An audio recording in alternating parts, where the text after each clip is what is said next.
Hello everyone, my name is Professor Dr. Muhammad Tajuddin and welcome to my channel again. Thank you very much for tuning in. For today, I would like to give my comment on the topic of leaders and the Rakyat can criticize one another, but we must do so respectfully and we must also do so within the context of the situation. Now, of late, we have seen not only political leaders threatening or insulting the Rakyat with race and religious issues most of the time, but we have also sadly seen the Rakyat saying or writing or making statements or gestures that are to me disrespectful and also demeaning. Now, ladies and gentlemen, if we are to build Malaysia, then we must build it together. Now, some of the politicians say, no, we are the leaders, so we are the ones that the Rakyat must listen to, so we have to treat them like children. That's not the right way. Similarly, there are Rakyat also, so we are the Rakyat in the democracy, we are the boss. Yes, you are the boss to a point, but it doesn't necessarily mean that you know how to run the country in terms of administration and more so in terms of working politics between different parties, sometimes friends, sometimes enemies. It doesn't mean that you know everything. So be humble and be respectful. So I would like to firstly touch on this, some of the examples of how politicians acting or criticizing certain Rakyat, and this is something that we see quite a lot, and we think everything in this country is the politicians' fault. I have to disagree on that because part of it is also the Rakyat's fault. But first, let's handle the politician. Now, we have seen many issues like the KK Mart issue, which is to me a very, very sad and also very important issue to discuss. There is a height of how a politician or a leader is using not only insulting words but also threatening words to the Rakyat, who is just doing a business and perhaps had made some kind of mistake. We've also seen some of the not Rakyat but other leaders of different faith or different race using such words like zakat in their jokes, as well as the comment on Bahasa Melayu signage. Now, these are important issues, like the issue of zakat being used in that manner, and also the criticism against Bahasa Melayu being used in signage and things like that. These are important issues. But it doesn't mean that it gives the right to the leaders to threaten people just to make the points across. For me, it's very important to simply explain why the DBKL is using this at this time. Maybe they have already given ample warning, but ample warnings were ignored. Just give an explanation. And after that, give an advice about how Bahasa Melayu is the national language. And I think a lot of non-Malays, in my experience of being invited to speak, always ask me to speak in English. And for me, even though I oblige, I feel very sad because that is another sign of not respecting Bahasa Melayu. I'm speaking here in English, but you can see that some of my YouTube is also in Bahasa Melayu.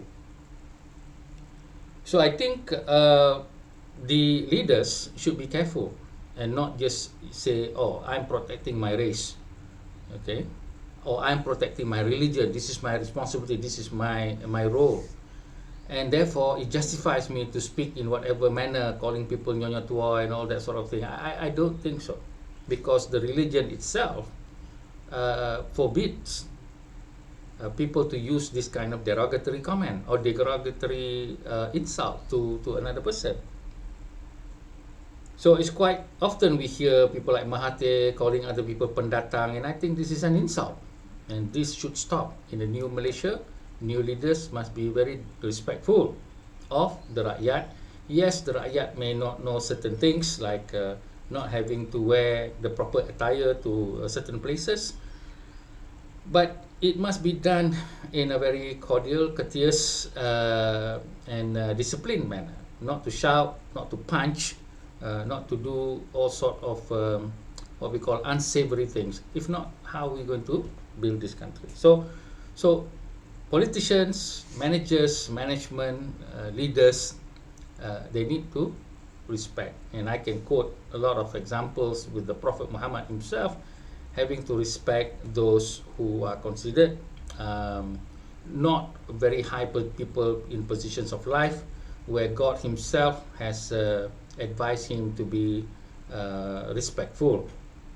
Like in the case of the blind man, that has the narrative even in the Al-Quran itself, when the Prophet Muhammad ignored the request of a blind man.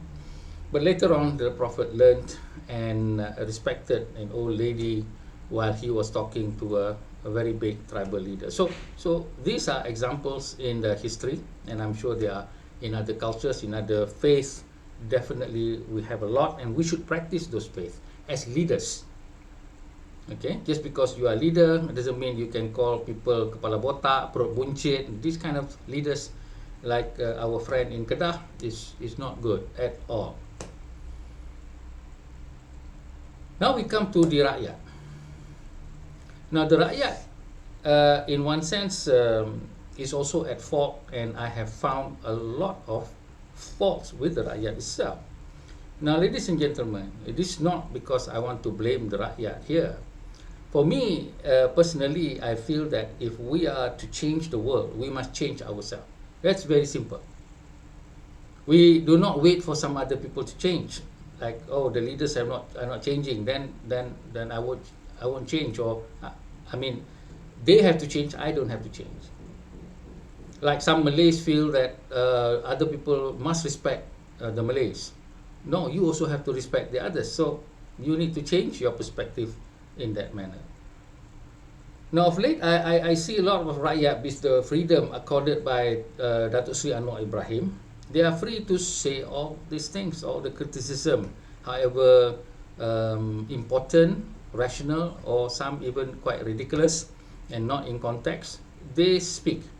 And unfortunately, a lot of these people speak without context, meaning, what I mean by context is that you need to criticize as if you are also the minister or you are the prime minister, can you do the same? Can you do better within the same context? The same context of having coalition partners of different philosophies, approaches, ideologies, and all the faults. And with the baggage of administration that are used to doing work in a certain way, can you do the same thing? If you cannot do the same thing, then be very respectful and be very humble in the criticism. Criticism, advice must still be given, but you must measure yourself. Can you do the same? I find there are YouTubers living in the UK, I think making a lot of money from YouTube. Every time the YouTuber speaks, it's always negative. Always negative. And negativity always brings in a lot of viewers. I know this because I'm a YouTuber myself. Whenever I talk about positive things, maybe seemingly praising the government, I will not get a lot of viewers. But if I would criticize Akamal Saleh or Tuan Guru Hadi Awang, then the viewers will be a lot, and I will be earning a lot that month.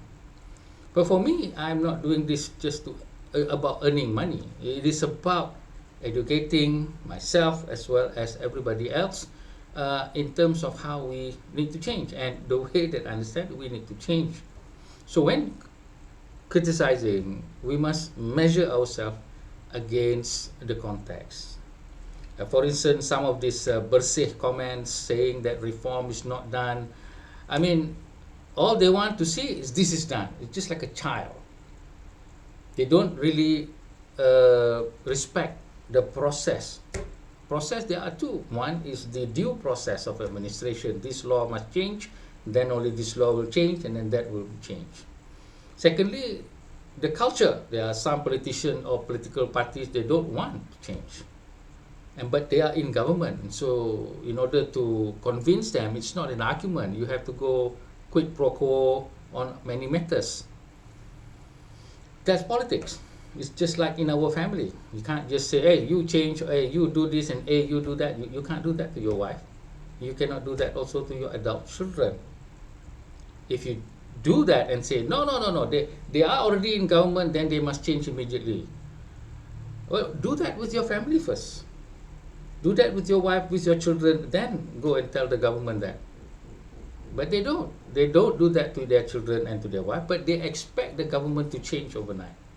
And so that, to me, is not in contact. The other thing is much worse than not being in contact. It is being demeaning, being insulting to me. Now to them, oh, this is not insulting. This is just explaining and giving assessment, like giving a D, or calling some minister stupid, or saying that this deserves a C minus and things like that. Now, ladies and gentlemen, I have no problem of people like NGOs like Bersih giving criticism, giving advice, or even demanding, but then please use the right words lah.